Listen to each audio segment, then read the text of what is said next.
Your little gravel road is functionally part of this community now. So you can either start paying the assessment, or we will tow your truck and chain the gate ourselves. That was Brenda Voss, president of the Stone Hollow Owners Association for 9 years running, standing at the end of my driveway in a coral blazer and white sneakers that had never touched a working acre. She was pointing at a strip of gravel her own developer husband had tried to swallow into his subdivision 2 years before I ever heard her name. What she did not know, what she never once bothered to check in the county system she assumed she understood, was that I had spent 31 years as the deputy recorder for this county, and that the road she wanted to tax was not just mine on paper. It was an instrument I had indexed with my own hands, with a reservation written into it that made her association legally responsible for something she had no idea she was on the hook for. So when she told me to start paying or lose my gate, I just nodded and said I would check my records. What would you have done, standing at your own fence, with a woman like that telling you the ground under your tires belonged to her? My name is Hollis Kerr. I am 63 years old. For most of my working life, I sat behind a counter at the county recorder's office, indexing deeds, plats, easements, liens, and bonds, learning the dull and beautiful truth that in this country, a piece of paper recorded in the right book on the right day will outlast every loud voice that ever shouted at it. People think a recorder's job is filing. It is not. It is memory. When the men who signed a thing are dead, and the lawyers who argued it have retired, and the families who fought over it have scattered, the book is still there on the shelf in the same order it always was, telling the same patient truth to anyone willing to come in and read it. I spent 31 years being that shelf for other people. I did not expect to need it for myself. I retired 4 years ago to the place my wife Della and I bought in 1991, 11 acres at the dead end of a private gravel lane up against the National Forest line, with a log house I helped frame and a workshop where I still keep my files. We paid too much for it at the time and never once regretted a dollar. Della planted lilacs along the south wall the first spring, and they are taller than the porch roof now. I split the firewood she stacked. I drink coffee on the steps she swept. Della passed 2 springs ago in the bedroom that looks down the lane, and I will tell you the truth. I did not think I would keep the place. A house gets very large when there is one less person in it. What kept me here was Maddie. My granddaughter came to live with me after her parents' marriage came apart, 16 years old, quiet, sharp as a tack. The kind of kid who reads the back of the cereal box and remembers it. She is the one who started filming things on her phone long before I ever told her to. She would say, "Grandpa, you should have this," and hold the camera steady while a man in a vest lied to my face. I used to think I was teaching her the value of a record. I have come to understand it was the other way around. The lane is the whole story, so let me be plain about it. When the original ranch up here was carved into parcels back in the 1960s, the surveyor laid out one gravel access lane running from the county road up to the old homestead, which is now my 11 acres. That lane crosses the corner of what later became the Stone Hollow subdivision. The plat that created Stone Hollow, recorded years after my lane existed, shows the lane as a pre-existing private easement appurtenant to my parcel. And it carries a maintenance reservation that says the downhill development is responsible for the culvert and the drainage where the lane crosses the low ground. I knew all of this, not because someone told me. I knew it because I was the clerk who recorded the Stone Hollow plat in 1998, and I had read every line before I stamped it. Brenda did not know any of that. Brenda knew that her husband, Doug Voss, ran Voss Ridge Development, and that Doug had a plan for the upper bench of the subdivision that needed my lane to be a public community road instead of my private easement. That is the thing I want you to hold on to as we go. This was never about gravel. It was about a man who needed my road and a wife who wore the title of HOA president like a badge she had ordered for herself. The first notice came on a Tuesday in March, taped to my gate in a plastic sleeve.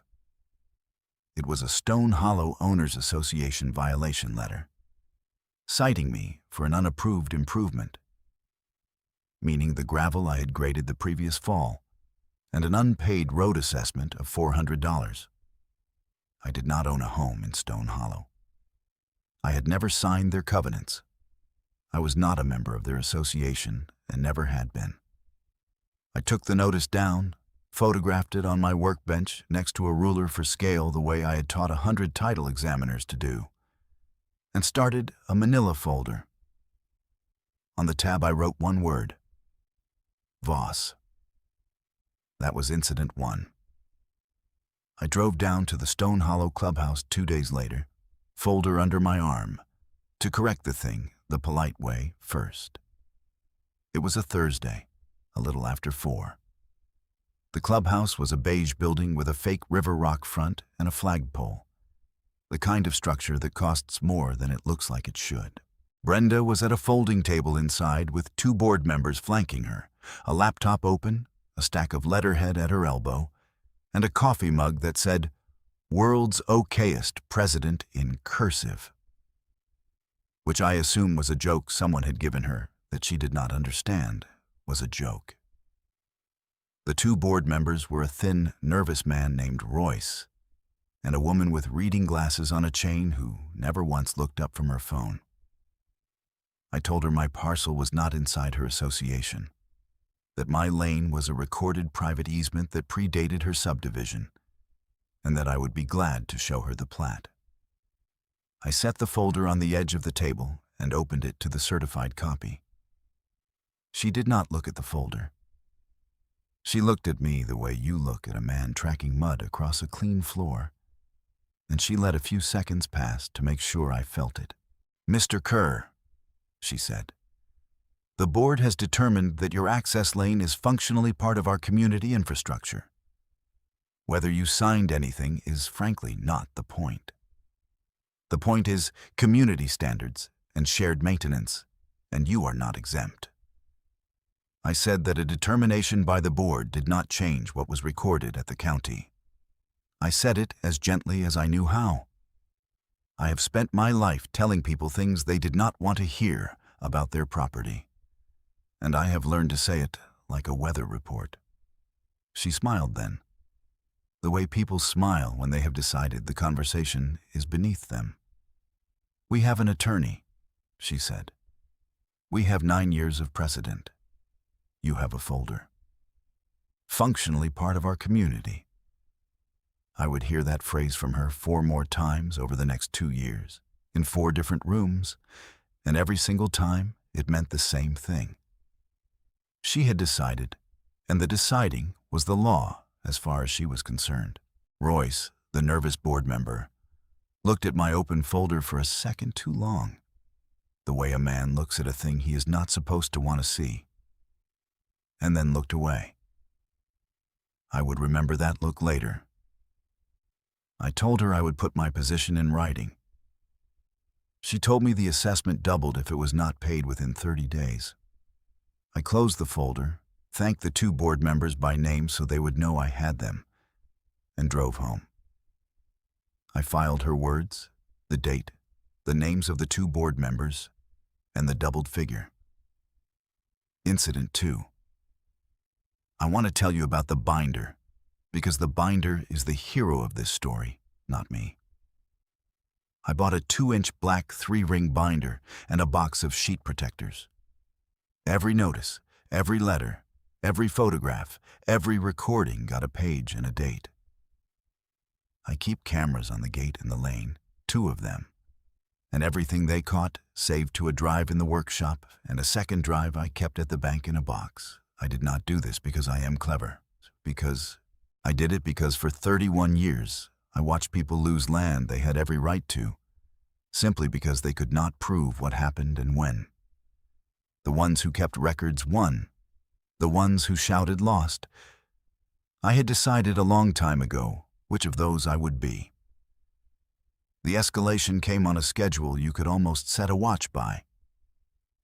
In April, a man in a reflective vest showed up at my gate with a clipboard and a magnetic sign on his truck door that said, "Regional Code Compliance." He was maybe 40, soft in the middle, with the practiced impatience of a man who is used to people opening gates for him. He told me he was there to inspect my drainage culvert for the association. I asked to see his county credential. He sighed and pulled a laminated card on a lanyard out from under the vest. It had a logo I did not recognize, a little blue mountain inside a circle, and no county seal, no commission number, no expiration date, nothing that would survive 10 seconds in my old office. I had handled the real ones for 31 years. I could tell you the weight of a genuine county code card with my eyes closed. "This isn't a county credential," I said. "There's no seal and no commission number. Who do you actually work for?" He told me he was contracted through the Association for Compliance Services. I asked him the name of the contracting company. He did not want to say it. I had Maddie film the whole exchange from the porch, the camera steady the way she had gotten good at, while I stood at the gate and told the man, level as I could, that he was not a county officer, that this was a recorded private easement, and that he was free to leave the way he came. He looked at the camera. Men like that do not like the camera. He left without another word, gravel spitting from under his tires. I looked up the business name that night, the one finely printed in small letters at the bottom of his card.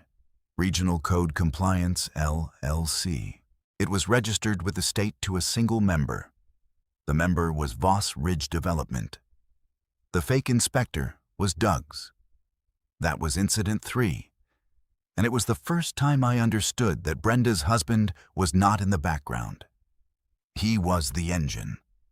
She was the noise the engine made. By summer, the assessment letters were arriving monthly, the amount climbing each time, $800, then $1,200. Then a flat demand for $2,000 in past due community charges. None of it was owed. All of it was filed. Then they reached past me to the people I did business with. And that is when it stopped being about me. I do small surveying prep and records work out of my workshop, pulling chains of title for a few longtime clients, ranchers mostly, who would rather pay an old recorder cash than wait a month for a title company. In July, one of them, a cattleman named Earl Tovey, called me sounding embarrassed. "Hollis," he said, "I gotta ask you something, and I don't want you to take it wrong." I told him to go ahead. He said a woman from the Homeowners Association had phoned him, said her name was Brenda, and told him I was operating an illegal business on non-compliant property, that my records work was not valid, and that anyone who used my services might find themselves named in litigation. Earl is 70 years old and has been buying and selling cattle since before that woman was born. There was a silence on the line, and then he started to laugh. And he laughed until he had to put the phone down. "I told her," he said when he could breathe, "that I'd been doing business with you longer than her little subdivision had been a hole in the ground, and that she could name me in whatever she liked, and I'd bring my own lawyer and my own coffee." Then he apologized for laughing so hard he had to hang up on me the first time, and he said one more thing that I wrote down word for word. He said, "That woman doesn't want your road, Hollis. Somebody wants your road, and she's the one they sent to knock."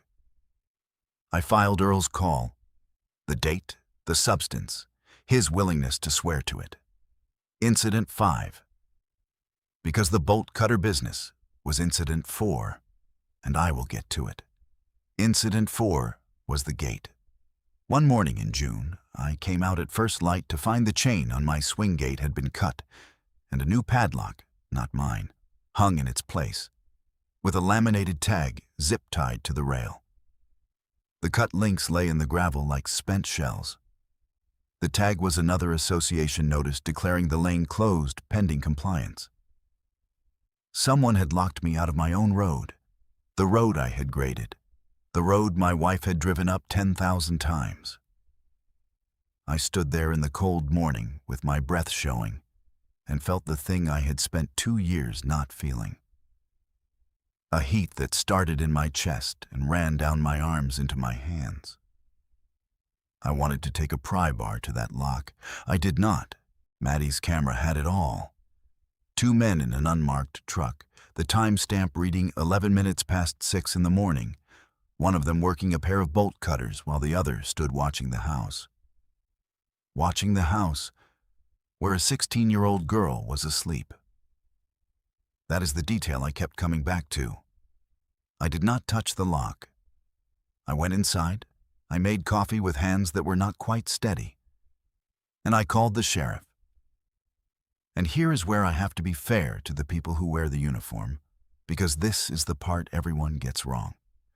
The deputy who came out was a young man named Cole Pruitt.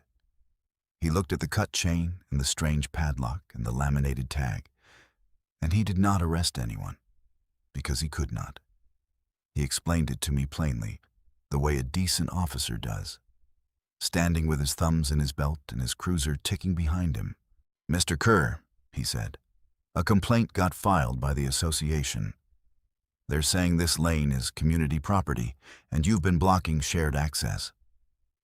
From where I'm standing this morning, that looks like a civil dispute.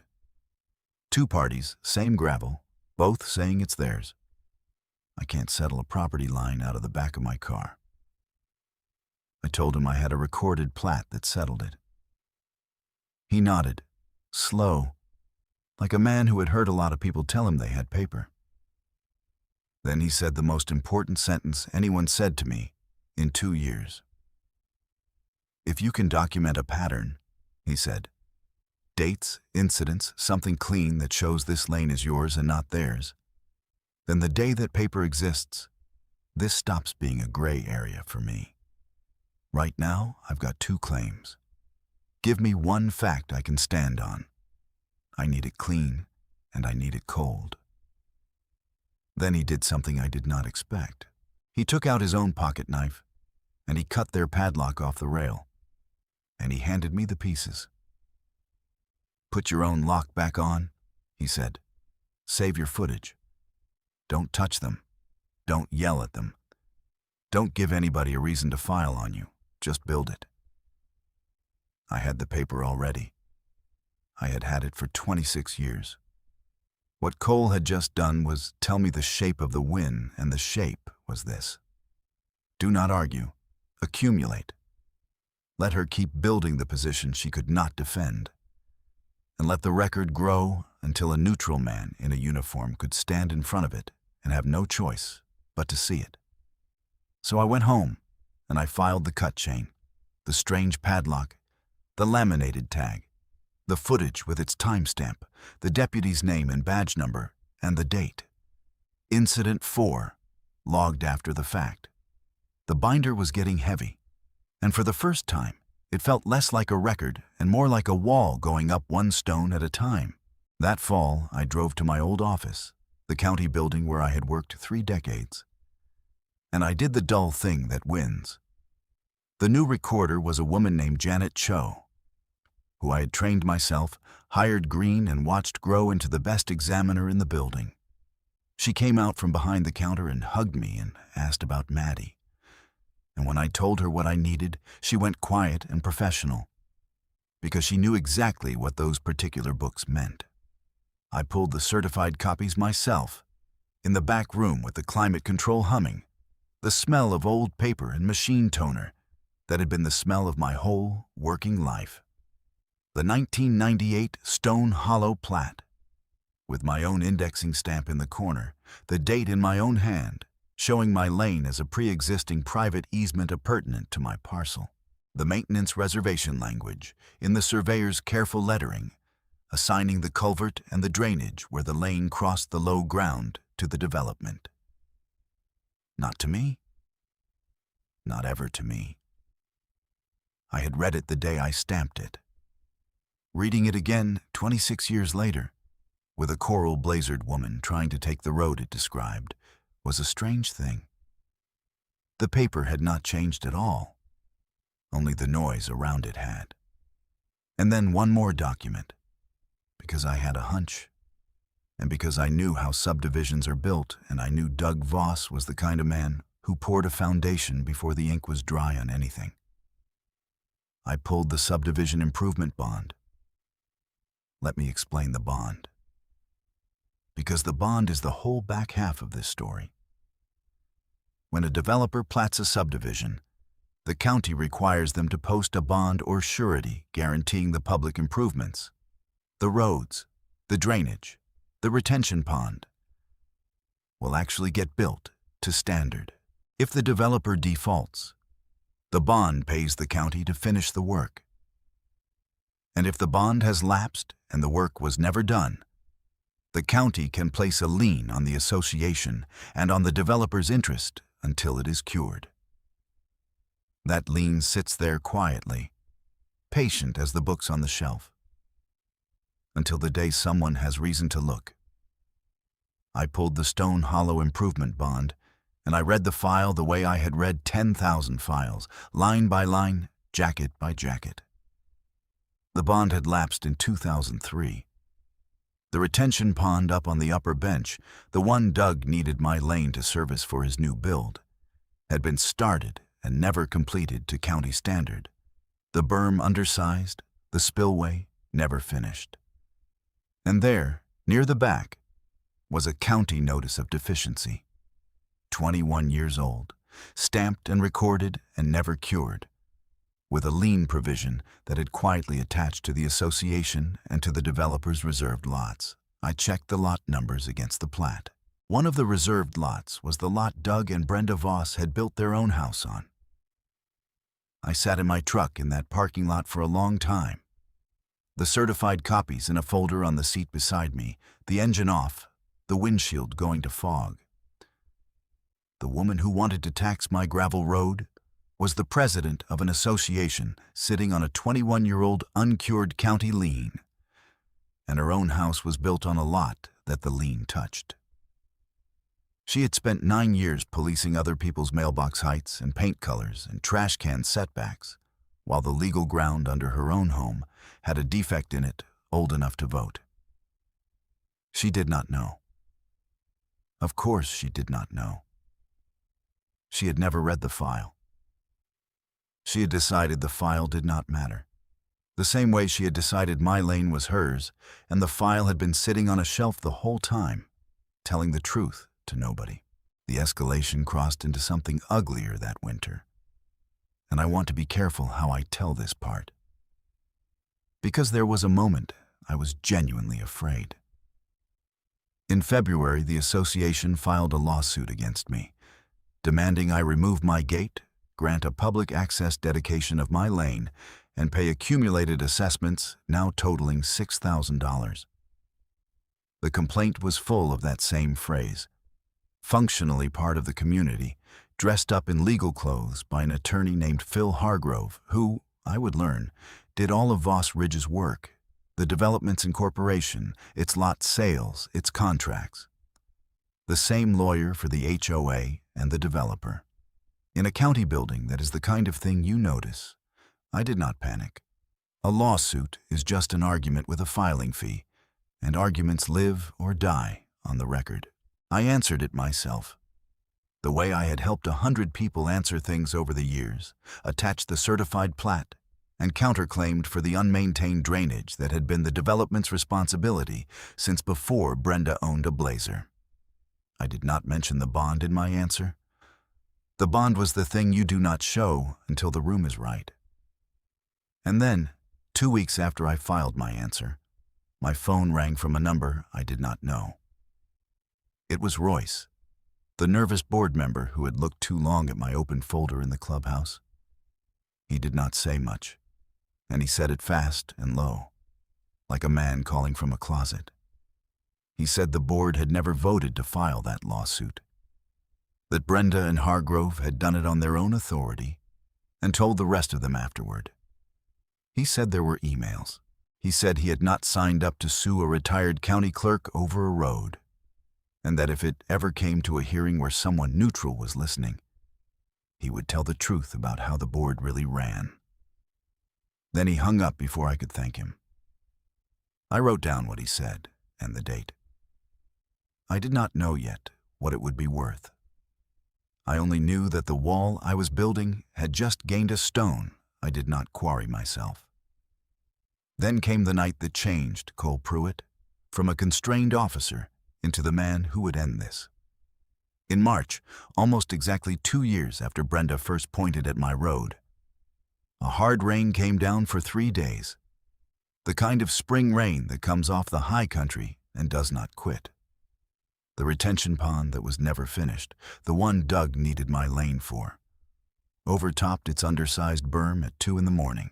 The water did not flow down onto my 11 acres because my lane and its culvert, the culvert their own bond was supposed to maintain, were graded to shed water away from the homestead exactly the way that surveyor designed them in 1962. Water does what the ground tells it to do. And the ground had been told 60 years ago by a man who knew his trade. The water went the other way. It went downhill into the upper bench of Stone Hollow, into the 8 new foundations Doug had poured for his expansion, and into the bottom level of the Voss house, which sat at the low corner of the bench, exactly where the old grading had always meant the water to gather. Maddie woke me at 2:30, her hand on my shoulder in the dark. There were lights down the hill, headlights swinging and porch lights coming on one after another, and under it, the sound of water where water should not be, a low rushing that you feel in your chest before you hear it. I stood on my porch in the cold with a coat over my shoulders, and I did not feel triumph. I felt the specific dread of a man watching a thing he predicted come true. I had read this in a file 4 months earlier. Now it was happening in the dark below me, and there were real people down there with wet floors and ruined drywall who had done nothing but buy a house in the wrong subdivision. Maddie stood beside me in her grandmother's old barn coat, too big for her, and asked me if our place was going to flood. I told her no. I told her the road her great-grandfather's surveyor laid out was doing its job, that the water was going where the ground had always sent it, away from us. She looked down the hill a long time. Then she said quiet, "It's going to their houses, isn't it?" She was 16 and she understood it before most grown men would have. I told her to go back to bed. She did not. She got her phone and she filmed the lights and the water from the porch. Because that is what we do now. And because some part of her knew the record was about to matter again. I went inside and I pulled the binder off the shelf, 2 inches thick now and heavy as a Bible. And I called Cole Pruitt's cell, the number he had given me that morning in June. He answered on the 3rd ring, already awake, already getting calls. I told him the pond had failed, that I had the bond file showing it was 21 years overdue and the work never completed, and that he was about to get a flood call from the very association that had spent 2 years telling him my lane was the problem. There was a pause on the line. Then Cole said, in a voice with no sleep in it at all, "Bring the file. Bring all of it. Don't let anybody touch your gate tonight." Then he was gone, into the longest night that subdivision ever had. The reveal did not happen at my gate. It happened 9 days later, in the county commission chamber, at the emergency hearing the flood forced. That is the room I want you to picture, because it is the room where the paper finally got to speak. The chamber was full. Stone Hollow homeowners whose yards were under mud.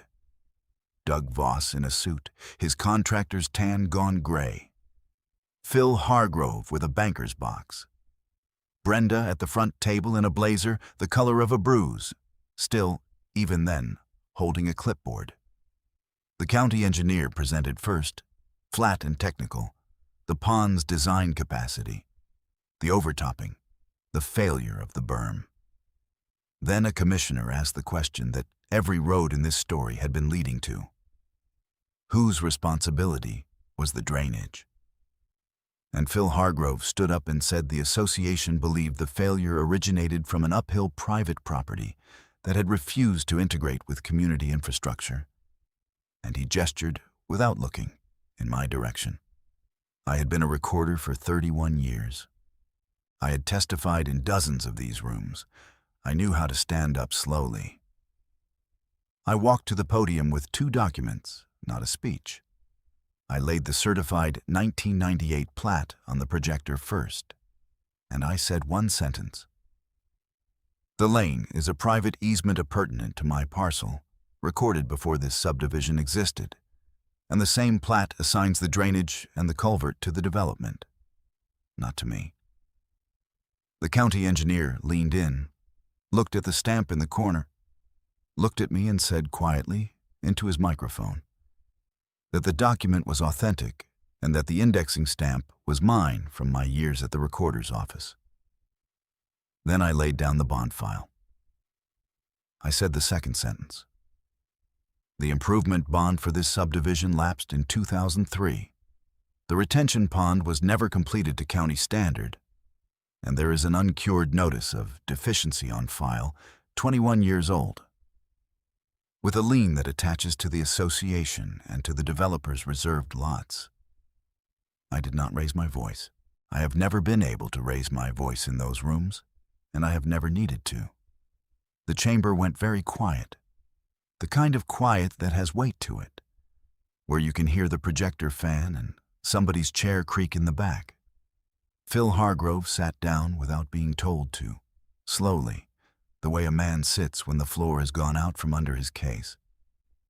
Doug Voss put his face in his hands, and Brenda Voss stood up at her table and said, in a voice that had finally lost the blazer, that this could not be right, that she had been president for 9 years and no one had ever told her about any bond. The silence after that held for a long moment, and nobody filled it for her, because there was nothing to say that the file had not already said. That was the truest thing she said in 2 years. No one had ever told her. She had never asked. She had spent her presidency certain that deciding a thing made it so. And she had never once walked down to the county building and pulled the file the way a 16-year-old with a library card could have done. Here are the 2 numbers I want you to hold side by side, because they are the whole case. Across 2 years, the Stone Hollow Owners Association sent me notices and assessments totaling, by their own final demand, $6,000. The amount of that I ever paid was 0. And the lien the county confirmed against the association and the Voss lots, the cost to finally cure the pond and the drainage their bond was supposed to cover, came to $410,000. $0 I owed. $410,000 they did. That is the gap. That is what a recorded document does to a loud opinion. The consequences fell exactly where the overreach had pointed, which is the part that still feels less like revenge than like physics. The county placed the cured lien on the association and on the developer's reserved lots. The bank holding Doug Voss's construction loan on the upper bench called the note when the lien surfaced, because no lender will sit behind a fresh county lien of that size. Voss Ridge Development could not finish the 8 foundations and could not refinance the lot the Voss house sat on, the lot the lien touched. The association, facing a special assessment none of the homeowners would approve once they understood the board had hidden, or simply never read, a 21-year-old defect, voted Brenda out at the next meeting. Royce was the one who stood up at that meeting, the nervous board member, and read the emails into the record, the ones showing Brenda and Hargrove had filed the lawsuit on their own and told the board after. He had said he would tell the truth if a neutral room was listening, and the room was finally listening. The man who had looked too long at my folder 2 years before turned out to be the one who could not stomach the scheme any longer. The homeowners, the ordinary ones with mud in their basements, were not my enemies, never had been. They were people who had trusted a board that never checked anything, and the day they learned the truth, they cleaned house. And the foreclosure that the called construction loan triggered moved through the dull machinery I had spent my life indexing, toward the Voss residence itself, the house at the low corner of the bench, the house the water had found first. I did not gloat. I want to be clear about that, because the title of this story promises a moment. And I will give you the moment. But it is quieter than you think. The county processing the lien and the foreclosure needed the relevant recorded instruments certified and indexed by someone who knew the file. The current recorder, a woman I had trained, called and asked if I would prepare the certified packet, since I was the original indexing clerk and a neutral party to the dispute. I said I would. And so the notice that went out, the formal recorded notice that the Voss residence was subject to foreclosure, and that the occupants would be required to vacate, carried in the corner the indexing stamp of the same deputy recorder whose gravel road Brenda Voss had tried to tax. The day the certified notice was ready, Brenda came to the county counter because she had to, because that is where you go when the paper has finally caught up with you. I was there returning the file. She did not recognize the situation at first. Then she did. I did not say a word about the road. I slid the certified notice across the counter the way I had slid 10,000 documents across that same counter. And I said only that everything in it was recorded and accurate, and that she could get a certified copy of any of it for the standard fee. She looked at the stamp in the corner. She looked at me. And for the first time in 2 years, Brenda Voss had nothing to decide. The paper had decided. I drove home that afternoon, and Maddie was on the porch with the dog, an old blue heeler named Scout, who had slept through the entire flood and most of the lawsuit, and considered both beneath his notice. She had 2 glasses of iced tea sweating on the rail, and she handed me one without a word. She asked me how it went. I told her it went the way Grandma always said these things go, slow, and then all at once. We sat on the porch and looked down the lane, my lane, the gravel I had graded, the gate with my own lock on it, the culvert doing the quiet work it was designed to do in 1962. The lilacs Della planted were just starting to bud against the south wall. The water was where it belonged, down in the channel where the surveyor put it, away from the house. The road was where it belonged. Maddie put her feet up on the rail, and Scout sighed and rolled over in the sun. And for a while, none of us said anything, because there was nothing left that needed saying. The girl was safe, and the dog was asleep, and the file was closed. That was the whole of it. That was everything I had been working toward for 2 years, and it looked like nothing at all, which is how you know it is real.